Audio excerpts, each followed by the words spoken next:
Monggo, Kasih, Bu. Pak James. Terima kasih, selamat malam Bapak, Ibu, saudara-saudara. Mhm. Eh, saya mungkin halo? Ya, sorry agak, terganggu karena saya masih belum ada di Jakarta. Eh, saya tadi memang sudah dijelaskan, diperkenalkan oleh Pak James, saya memang pendeta GKI Kayu Putih dan dalam perjalanan pulang saya ke Indonesia setelah studi PhD saya di Berkeley, California, dan sekarang dalam perjalanan pulang saya melihat visit mama saya dulu dan juga keluarga saya yang ada di Australia. Jadi saya sekarang ada di Australia untuk mengunjungi keluarga dan nanti akhir bulan, akan kembali ke Jakarta, kembali melayani di GKI Kayu Putih, setelah 6 tahun menempuh studi Wah, PhD saya. Eee, iya, itu mungkin perkenalan tambahan. Mmm, saya sudah dari tahun 98 sebenarnya di GKI Kayu Putih. Eee, dan beberapa kali sebenarnya, melayani di GKI Pondok Indah, ya baik waktu belum Covid, ya sebelum saya ke Amerika maupun waktu, eee, kayaknya beberapa kali saya membawakan beberapa materi, online sewaktu, pandemi, ya. Itu saja. Nah, saya ingin share, bahan saya, sebentar, saya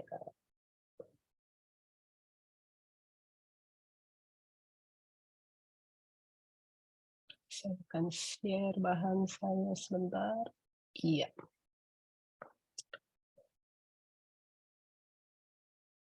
ya. Sudah kelihatan ya, Bapak Ibu, saudara-saudara? ya sudah Bu Sudah, Lina. Kak. Sudah. Iya. Iya, tema yang diberikan kepada saya adalah membaca Injil dengan mata baru. Saya tertarik dengan tema-temanya, ya ini menarik, dan kalau melihat temanya, membaca Injil dengan mata baru, maka pertanyaan yang muncul adalah apa sih Injil itu ya? Kenapa, dikatakan dan saya nggak tahu kenapa panitia memang, merumuskan tema ini membaca Injil dengan mata baru, karena itu kita ngomongin dulu soal Injil itu apa sih, ya. Secara, sederhana kita sering dengar kata Injil lalu diterjemahkan, dari bahasa, apa namanya, Yunani, ya lalu bahasa Inggris, dari Evangelion, lalu kemudian, eee, dalam bahasa Indonesia dikatakan Injil tapi punya makna yang sama yaitu kabar baik ya, Injil adalah kabar baik secara sederhana. Nah, ketika kita bicara tentang kabar baik, maka itu artinya kita sendiri mendapatkan berita baik dari teks Alkitab yang kita baca, ya.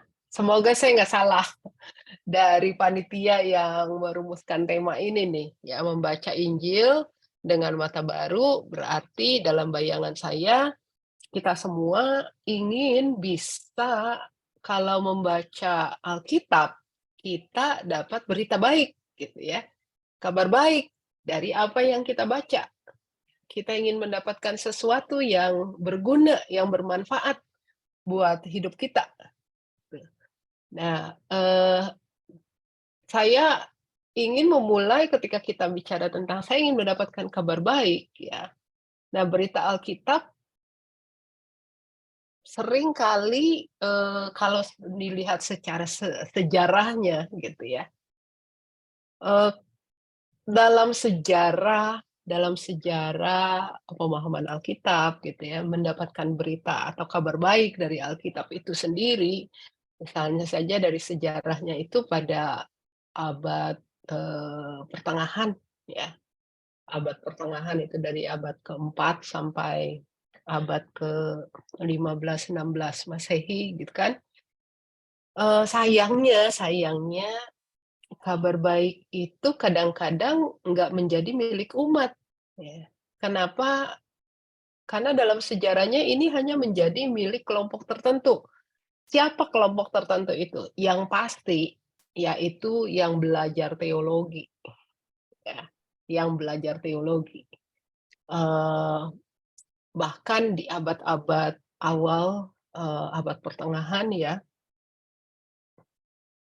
hanya hanya imam hanya imam yang boleh membaca Alkitab, ya.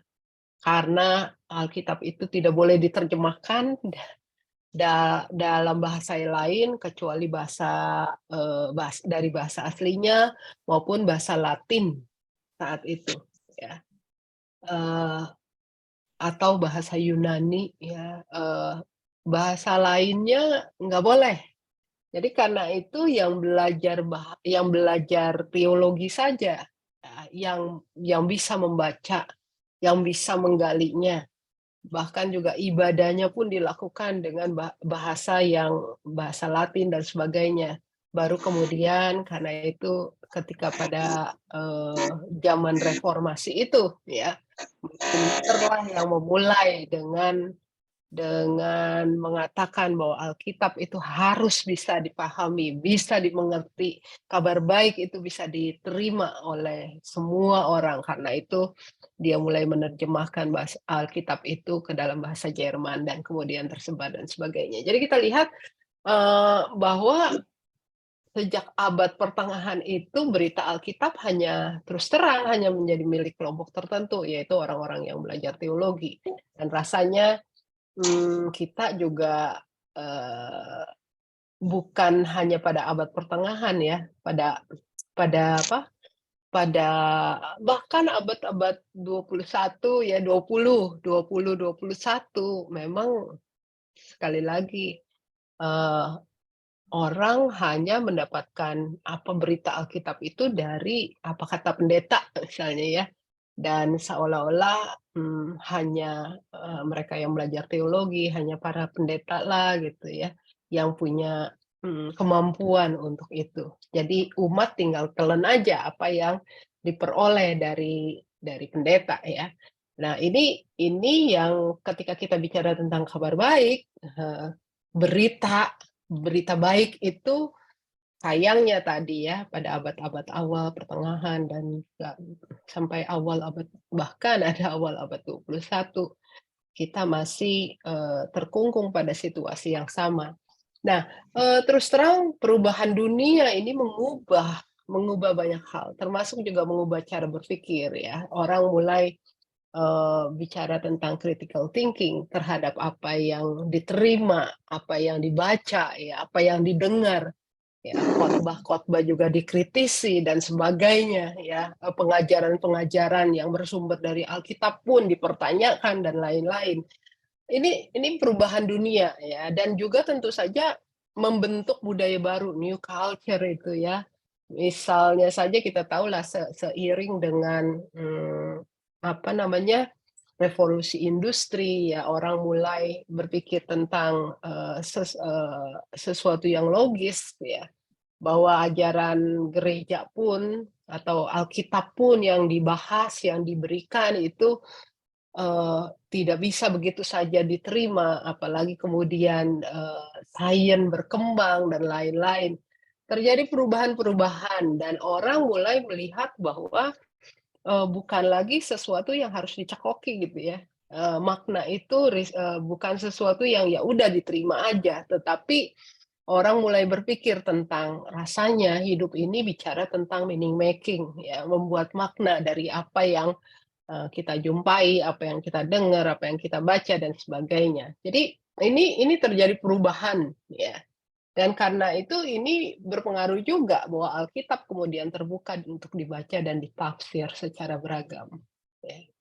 Beragam bukan cuma, tadi, bukan cuma menjadi milik orang-orang yang belajar teologi ya, para imam, pendeta, atau pastor, bukan. Tetapi juga orang-orang awam, juga punya hak yang sama ya, bisa juga membaca, bahkan juga, menafsirkannya untuk mendapatkan kabar baik bagi hidupnya ya, dalam hidupnya keseharian itu ya.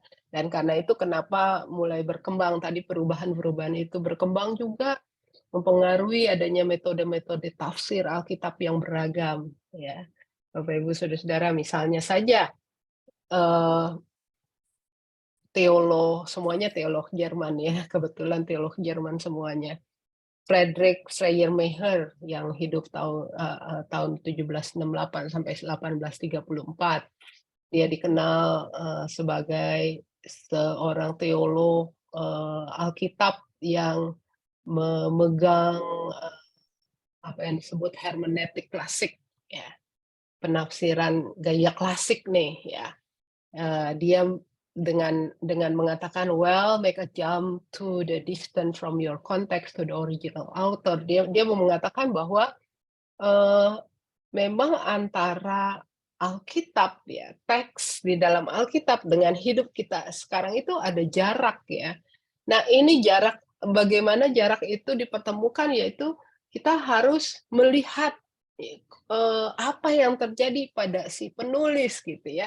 Masuk ke konteksnya penulis. Karena itu kenapa pada zaman ini gitu ya, pada zaman itu lalu kemudian juga di Indonesia misalnya saja bukan cuma di Indonesia tetapi sampai di berbagai dunia sampai abad kalau nggak salah abad ke-20 ya, 20 mulai terjadi perubahan, tapi sebelumnya masih nih tetap apa yang Schleiermacher katakan bahwa semuanya itu harus dilihat ya, harus dilihat penulisnya ngomong apa, sebenarnya dia mau bicara apa ya, bicara tentang konteks, historical konteks dan sebagainya. Jadi hal-hal yang seperti itu ya yang digunakan di dalam menafsir. Waktu saya S1 di STT Jakarta juga saya belajar itu begitu ya, harus dilihat apa yang disebut dengan Stich im Leben-nya, wah bahasanya aja susah ya. Stich im Leben-nya, jadi mendapatkan makna dari teks itu yaitu lewat kembali pada konteks di masa lalu gitu ya, pada teks itu. Nah, lalu kemudian pada abad ke-20 tadi saya katakan mulai terjadi perubahan ya, dua orang teolog biblis ya Alkitab dari Jerman sekali lagi Heidegger dan Gadamer. Dia mengatakan bahwa coba kita lihat mari kita lihat Alkitab kita gitu ya, teks yang ada di depan kita. Kita ini adalah bagian dari sejarah, dikatakan. Bahkan juga kita ada di dalam sejarah, ya. Jadi karena itu membaca harus yang kontekstual, ya. Ini jadi terjadi perubahan ya. Jadi konteks di mana si pembaca, ya, itu ada, ini harus diperhatikan, gitu ya. Jadi jangan cuma dari apa kata si penulis ya, konteksnya penulis pada waktu itu, tapi yang kontekstual dong, yang memang ada saat ini, apa sih kebutuhan kita gitu ya. Karena itu pada abad 20 ini mulai terjadi perubahan, perkembangan misalnya, yaitu dengan terutama ketika para teolog-teolog Asia ya, atau juga liberation teologi pembebasan itu mulai berkembang ya. Lalu Alkitab mulai dibaca, dilihat dari konteksnya, yaitu konteks Asia misalnya ya, dari konteks African American dan sebagainya, dari konteks Amerika Latin dan sebagainya. Ya, jadi bicara tentang bagaimana Alkitab itu dibaca secara kontekstual ya. Lalu pada masih abad 20 tapi sudah masuk ke abad 21 teolog yang bernama Paul Ricoeur ya. Dia mengatakan dia memberikan satu teologi penafsirannya yang dikenal dengan distanciation ini ya, yaitu menafsir dari apa yang dia sebut dengan from author to text ya. Artinya Dia ingin mengatakan bahwa perhatikan ya, the distance itu ya jarak atau gap antara konteks penulis dengan kita pembaca itu jangan dilihat sebagai, eee, jarak yang tidak bisa diapa-apain gitu ya, kecuali kembali ke konteks ya, kembali ke konteks pada masa lalu, enggak.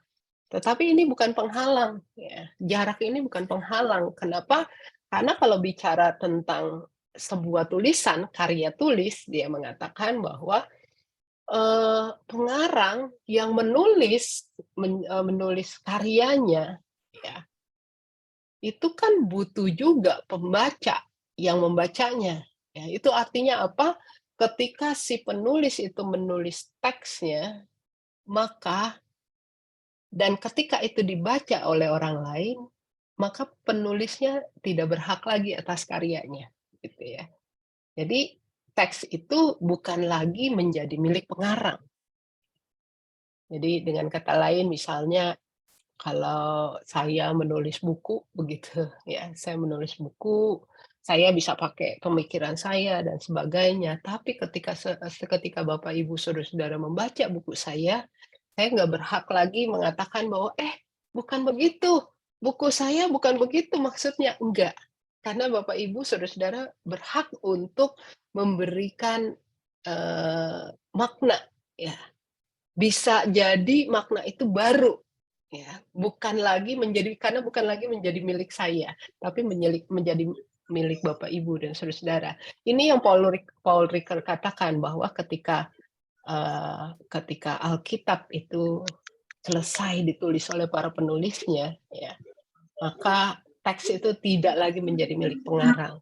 Nah, karena itu dari apa yang Ricoeur katakan, ya saya mengingat Pendeta Daniel Setiabudi, ya seorang dosen di UKDW, ya dia mengatakan ada dua sikap sebenarnya membaca Alkitab ya yang dipahami selama ini, dan ini yang saya katakan ya kalau kita mau bilang mata baru berarti ada mata lama begitu ya. Apa yang dia sebut dengan referensial kritis.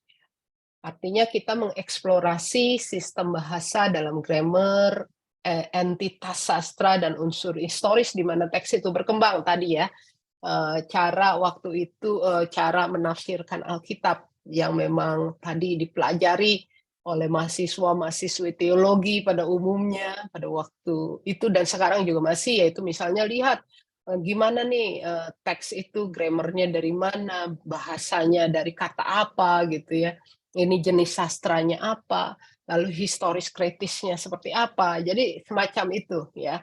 Jadi, melihat memang apa makna makna yang didapat dari si penulis aslinya ya.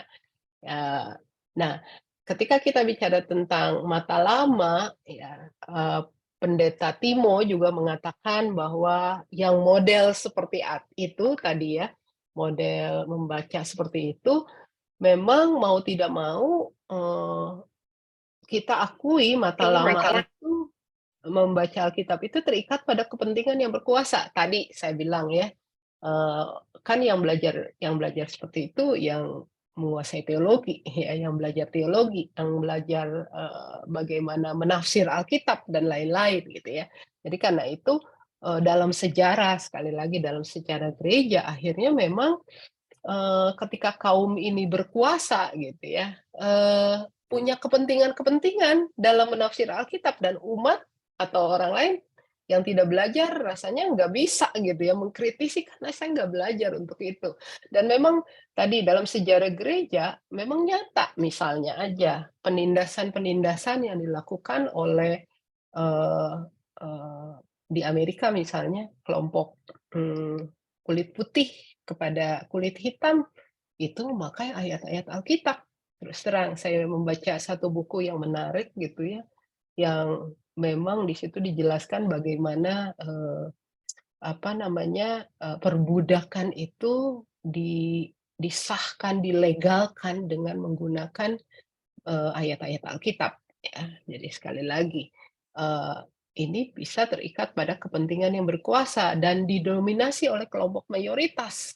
Ya, tadi yang berkuasa umumnya yang mayoritas, yaitu laki-laki misalnya dan orang dewasa, ya. Lalu Alkitab dilihat sebagai buku yang tertutup. Ya udah jadinya begitu ya, ya seperti itu gitu ya. Nggak bisa dilihat dari sisi yang lain, enggak, ya.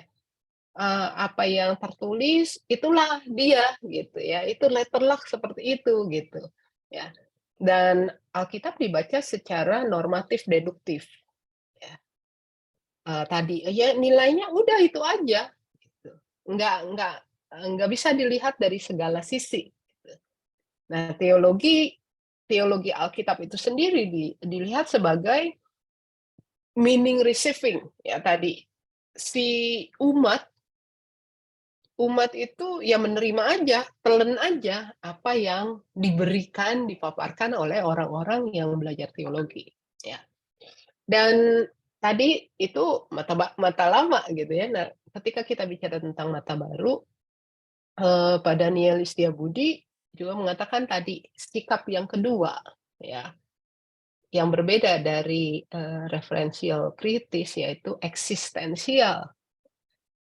Dia mengatakan sikap bahwa saya menghendaki teks itu bermakna untuk saya. Jadi tadi ya, ini saya harus dapat sesuatu dari apa yang saya baca dari teks Alkitab, harus bermakna bagi saya. Dia menyapa saya, dia mencerahi saya, dan juga memberi orientasi pada hidup saya, ya. Jadi dengan sikap ini, kita menempatkan, referensi dan konteks orisinal ke dalam referensi dan konteks kita, gitu ya. Ketika kita membaca, teks itu pada konteks di masa lalu, lalu ini juga menjadi referensi buat hidup saya di masa kini, ya. Nah, ini yang kita sebut sebagai mata baru. Apa yang berbeda? Ya, sekali lagi Patimo mengatakan bahwa yang berbeda mata baru di sini adalah Alkitab dilihat sebagai buku yang terbuka dengan memberi tempat pada lapisan suara.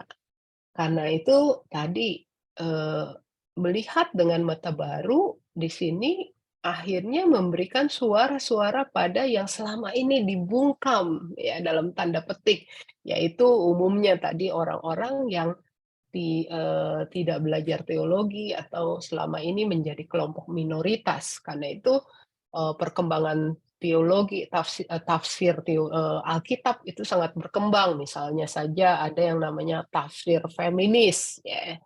Para teolog feminis ini kemudian mengatakan Alkitab juga harus dilihat dengan kacamata perempuan, gitu ya, bukan hanya laki-laki.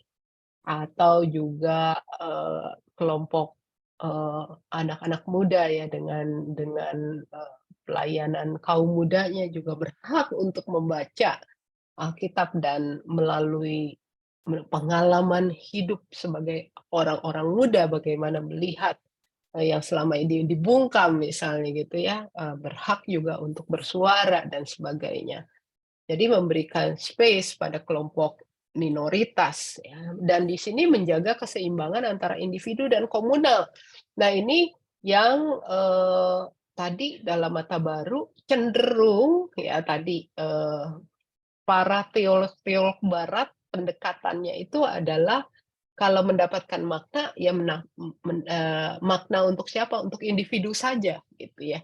Jadi pencarian, penggalian teks itu dilihat sebagai sesuatu yang bermakna, untuk kepentingan pribadi. Tetapi, nah ketika bandul teologi juga bergerak ke arah Asia, Asia itu kan sifatnya komunal ya. Jadi melihat Alkitab juga sebagai, harus bermakna atau punya kepentingan komunal ya. Misalnya saja karena itu muncul, ketika teolog-teolog Asia mulai mulai juga bersuara gitu ya, muncul, membaca Alkitab misalnya dengan kacamata penderitaan sosial ya, yang dialami oleh orang-orang, apa namanya, negara-negara Asia pada umumnya, yaitu misalnya bagaimana Alkitab ini dibaca oleh kelompok-kelompok yang dikategorikan sebagai orang-orang yang hidup dengan garis kemiskinan, dengan penderitaan gitu ya. Bukan hanya orang-orang yang secara individu. Tadi kalau Barat kan melihatnya sebagai ini, mereka punya punya, punya kepentingan juga di dalamnya, kepentingan untuk diri mereka sendiri ya, pribadi, tetapi tidak melihatnya sebagai bahwa ada orang-orang yang menderita karena kemiskinan dan sebagainya, yang disebabkan oleh sistem yang menindas dan sebagainya. Jadi ini perkembangannya ya, Alkitab juga dibaca secara empiris dan induktif ya. Apa yang dialami, tiap pribadi, lalu kemudian menjadi makna bagi seluruh, eee orang lain. Jadi penderitaan saya ketika, pada satu titik dan ketika saya membaca Alkitab itu, ini kemudian bukan menjadi milik saya, ternyata yang menderita dan mengalami hal yang seperti itu, ya, dan ketika saya mendapat makna dari Alkitab, ini juga bisa menjadi pengalaman bersama, ya. Pengalaman yang umum, ya, dari yang, khusus itu kemudian menjadi umum, ya. Tadi, teologi Alkitab bukan hanya sekedar meaning receiving, ya, diterima mentah-mentah, tetapi bagaimana diolah menjadi, meaning making ya, memberi makna, ya, menciptakan makna. Lalu juga, Mata Baru juga menjaga dialog antara yang praksis dan juga reflektif, ya. Tadi, dalam rangka meaning making ini menjaga bagaimana antara yang praktis, apa yang saya dapatkan ketika saya membaca, ya, lalu kemudian itu saya refleksikan di dalam hidup saya sehari-hari.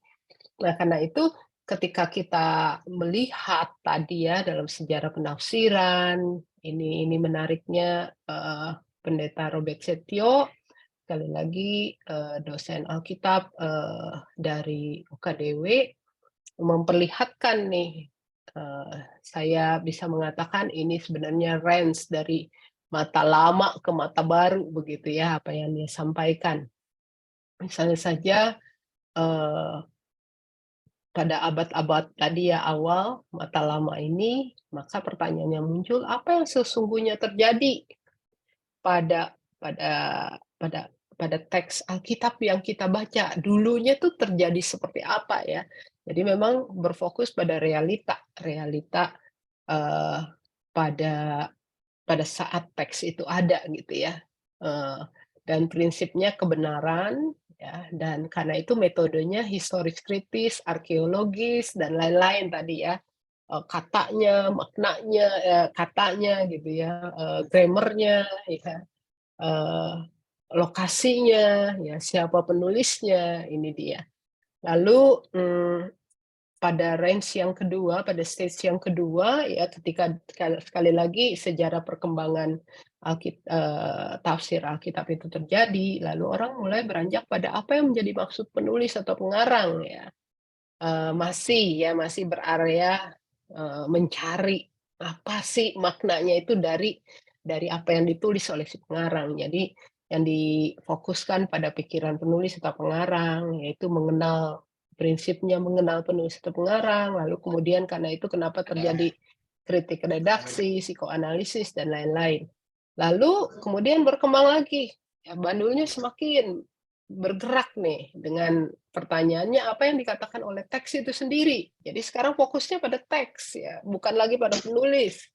Eee, dan teks ini menyediakan pemahaman, percaya bahwa apa yang di teks itu sendiri punya makna gitu ya. Karena itu kenapa, berkembang apa yang disebut dengan tafsir naratif dan lain-lain ya. Lalu kemudian bergerak lagi nih, pada sekarang apa yang kita pahami nih ya. Saya fokusnya pada pembaca nih, pada saya yang membaca teks itu ya. Eee, Teks tidak ada artinya tanpa pembaca. Jadi penting nih yang dilihat pembaca inilah yang diakui sebagai, punya makna ya. Karena itu metodenya itu letter luck ya, apa yang tertulis di situ maupun respon readers ya. Nah, jadi pembaca yang memberi respon terhadap teks itu. Dan kemudian berkembang terus ya, bicara juga eee, tentang membaca Alkitab kan manusia itu terdiri juga dari perasaan gitu ya, punya perasaan ya. Ketika membaca teks itu pasti bukan cuma pikiran, tapi hatinya tergugah, dia punya emosi dan sebagainya ya. Jadi karena itu berkembang pada apa yang kita rasakan, fokusnya pada rasa ya. Tafsir itu dilihat sebagai olah rasa ya, dan di sini, metodenya poetic readings ya. Nanti seperti apa, saya akan share ya, Bapak, Ibu, Saudara-saudara. Nah, jadi kita lihat perkembangan. Saya sengaja mengajak kita untuk melihat sebenarnya, kalau kita sebut sebagai kabar baik dan melihatnya dengan mata baru ya, maka kita melihat, bahwa ini tidak lepas dari sejarah tafsir Alkitab itu sendiri ya, eee, dan inilah yang terjadi. Jadi sebenarnya, tadi ketika ada di tengah-tengah sini aja ya, bahwa teks itu bukan hanya menjadi kabar baik itu bukan hanya bisa dilakukan oleh para teolog gitu ya, orang-orang yang belajar Alkitab, tapi kita sendiri, umat kita yang tidak belajar teologi ya, juga bisa mendapatkan makna dari apa yang kita baca. Nah, karena itu ada beberapa bagaimana gitu ya, eee, bagaimana caranya atau bagaimana kita melihatnya dengan mata baru, eee saya share saja ini yang bisa kita lakukan ya. Misalnya saja ada satu metode, sebenarnya metode bisa disebut metode doa, iya, metode baca Alkitab, iya, gitu ya.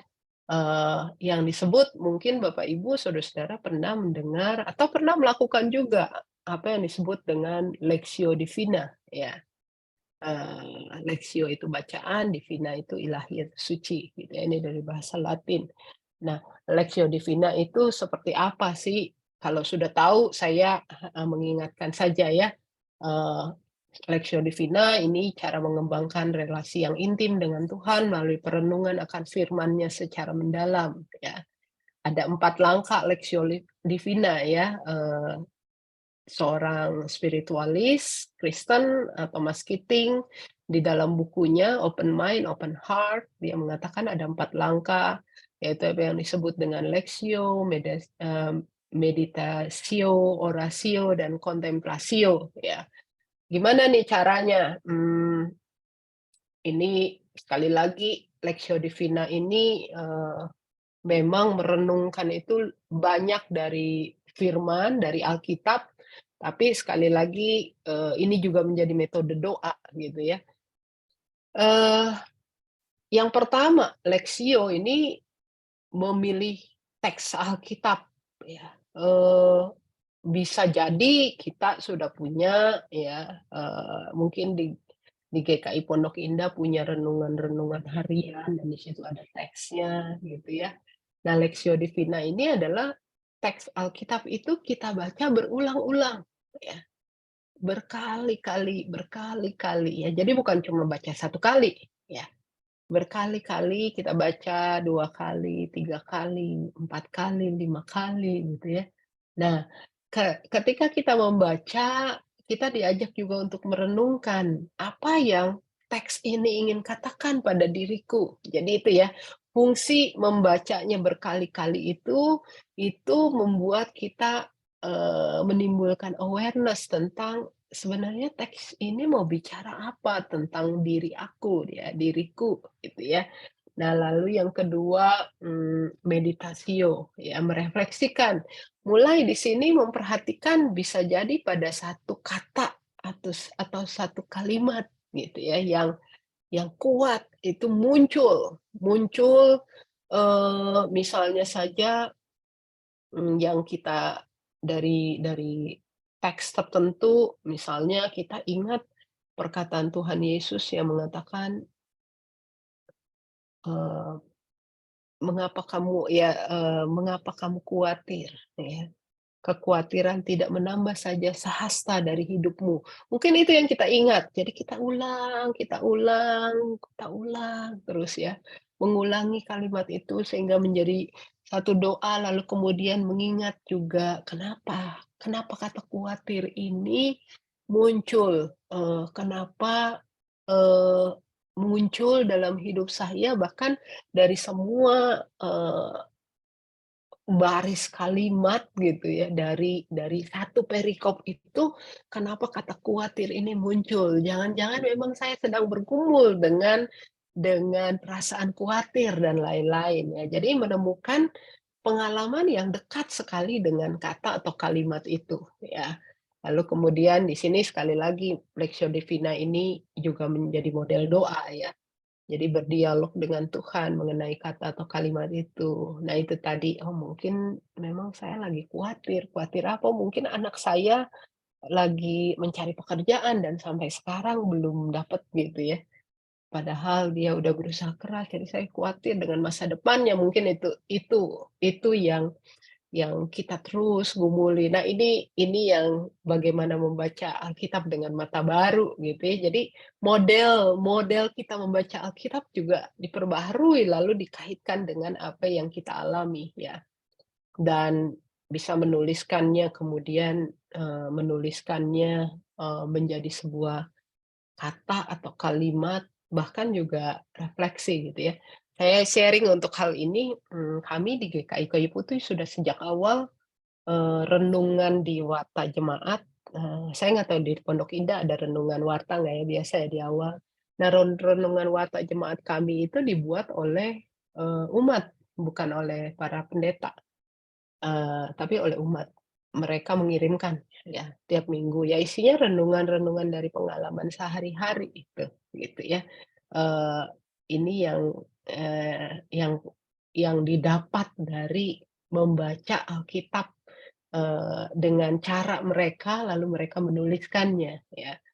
Jadi yang tadi saya bilang ini model Lectio Divina seperti itu ya, lalu kemudian Contemplatio, tadi catatan itu mungkin nggak harus dikirimkan, tapi itu menjadi catatan catatan pribadi yang mengingatkan kita, terus bisa kita buka kapanpun juga gitu, ketika, mungkin ada saat-saat tertentu kita membaca lagi dan dikuatkan lagi oleh firman Tuhan, itu salah satu cara ketika kita bicara tentang, membaca Injil, ya, mendapatkan Injil dengan mata baru. Tetapi juga yang menarik adalah caranya gimana nih ya, membaca Alkitab ketika kita membaca teks itu sendiri. Eee, Sekali lagi Pendeta Timo memberi contoh nih, ya kadang-kadang ini yang missing nih ketika kita membaca Alkitab. Karena sekali lagi kita udah biasa, istilahnya terima berita itu dari para pengkhotbah, dari para pendeta, cara mereka menafsirkannya ya gayanya seperti itu.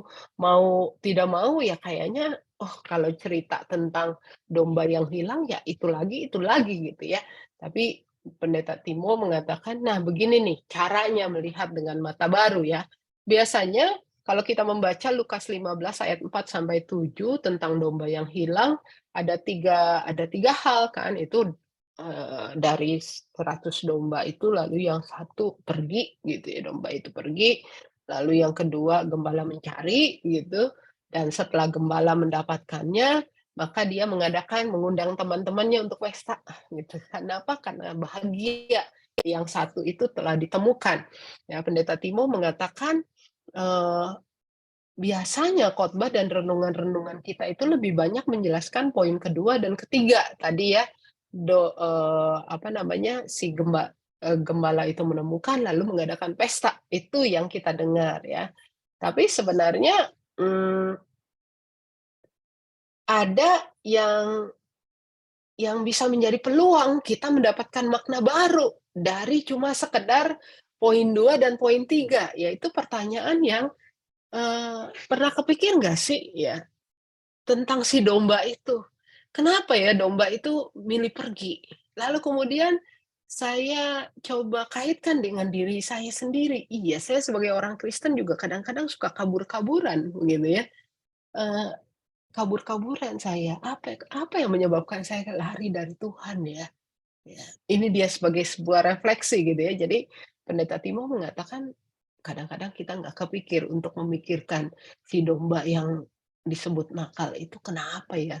Apa barangkali dia nggak nyaman ada bersama dengan kelompoknya itu gitu ya, atau mau coba-coba gitu.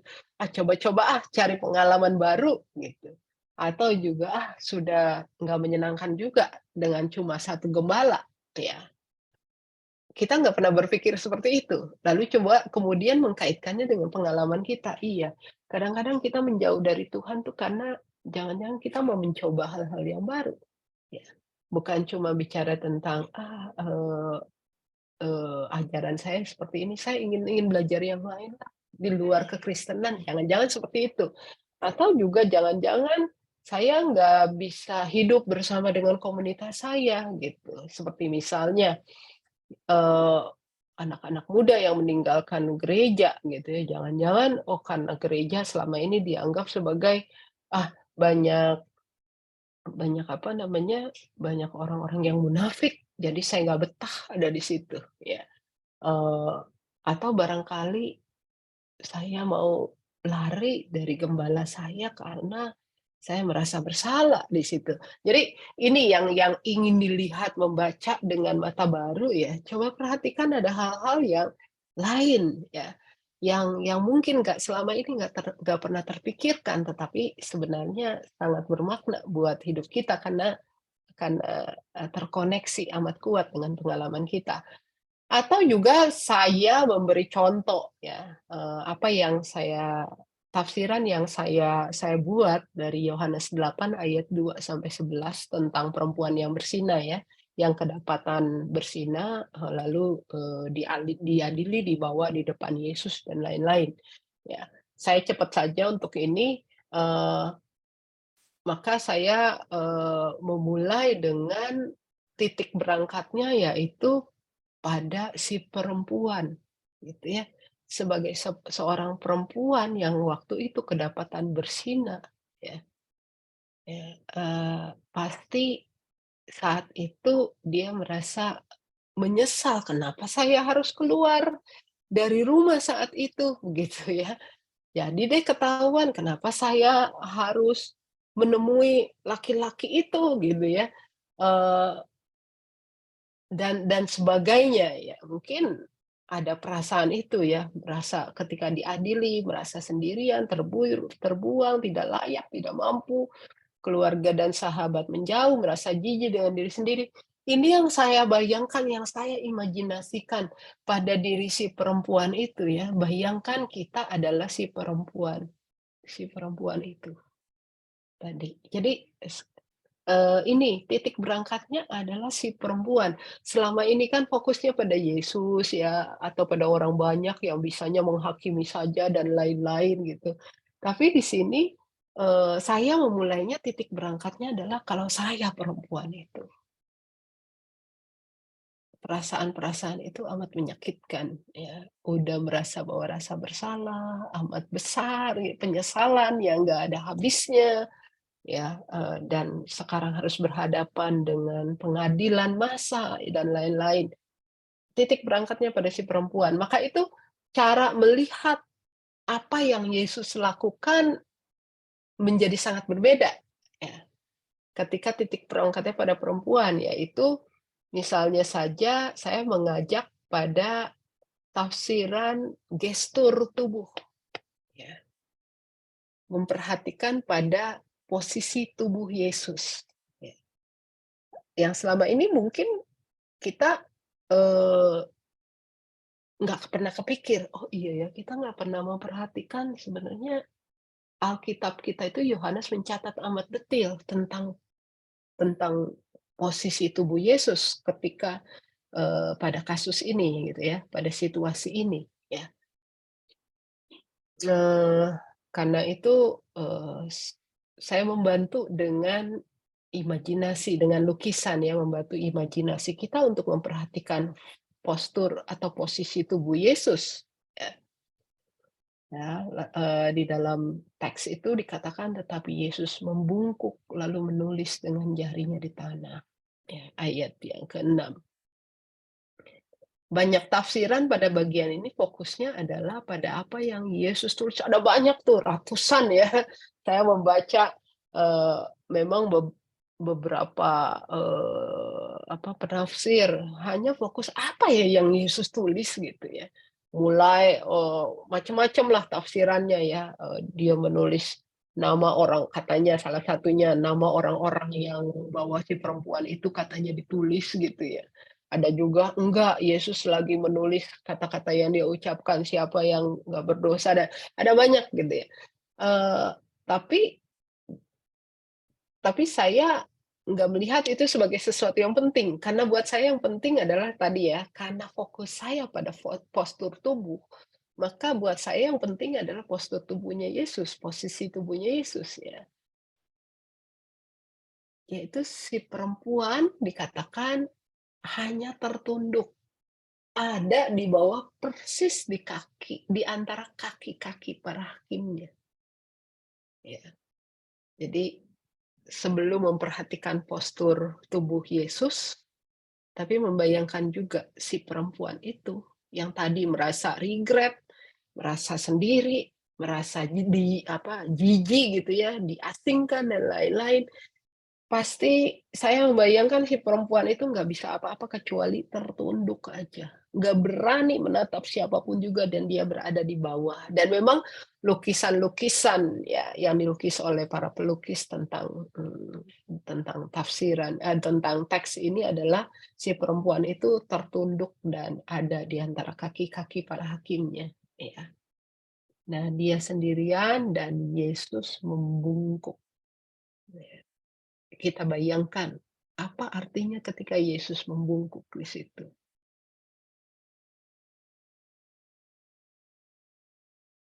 Ya, saya membayangkan bahwa yang Yesus lakukan, saya nggak tahu apa yang dia tulis, ya. Mungkin ya nulis-nulis asal aja, tapi membungkuk itu menjadi penting bagi orang yang merasa sendirian. Yaitu itulah saat di mana Yesus menemani si perempuan yang ketakutan dan menyesal. Dia melakukan itu, mensejajarkan posisinya dengan si perempuan itu, ya, yang merasa terhina dan takut itu, ya. Dan bagi Yesus kenapa? Karena dia melihat si perempuan itu tetap seorang yang berharga dan penting tak ternilai. Ini kan kasih Allah ya. Kenapa Yesus menundukkan, membungkuk, mensejajarkan pada posisi si perempuan yang terhilang ini, karena tetap bagi Allah, ya, si perempuan ini adalah berharga dan penting, tidak ternilai.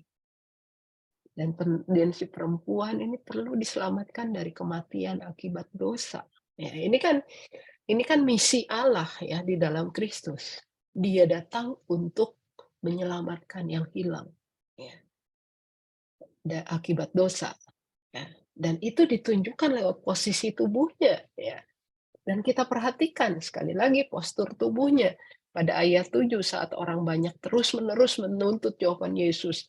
Jadi apa nih harus dilakukan? Apakah kita harus menghujam si perempuan itu gitu ya sampai mati dan lain-lain? Ya, mari Yesus kemudian berdiri ya ketika orang banyak menuntut dia untuk memberi jawaban. Ya, posisi tubuh Yesus ini berdiri. Meminta sambil mengatakan, "Barang siapa yang tidak berdosa, silakan lemparkan batu kepada si perempuan itu." Ya. Yesus memposisikan diri di sini sebagai guru, ya, harus mengajar, menegur dengan sindiran buat mereka yang merasa paling benar. Ya. Jadi tadi pada si perempuan, dia memposisikan diri sebagai teman, sebagai sahabat. Dan ketika dengan orang-orang yang merasa paling benar, dia perlu mengajar, ya, menjadi guru bagi orang-orang yang sombong ini. Ya. Dan yang menarik, sekali lagi yang menarik setelah Yesus mengatakan itu, ya, dikatakan lalu ia membungkuk pula, kembali membungkuk lagi, dan menulis di tanah. Apa sekali lagi, apa yang ditulis buat saya tidak terlalu penting dibandingkan posisi Yesus ya, ya di ayat yang ke-8 di sini.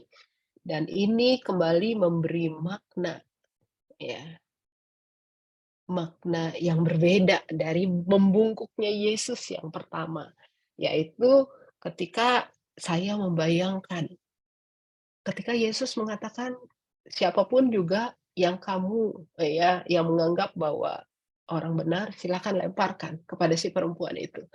Saya membayangkan, kalau saja waktu itu ada yang melemparkan batu, mulai merajam, dan Yesus menunduk, ya, sama dengan si perempuan itu, bukankah Yesus juga terkena lemparan batu? Dia juga akan terkena lemparan batu itu. Ini artinya apa?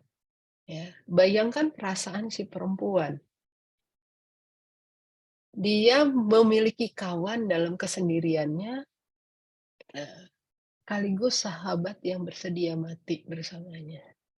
Ya, ini sama seperti apa yang tertulis di dalam Yohanes 15 kan, ketika Yesus mengatakan, ya, tidak ada kasih yang lebih besar daripada kasih seorang sahabat yang memberikan nyawanya bagi para sahabatnya.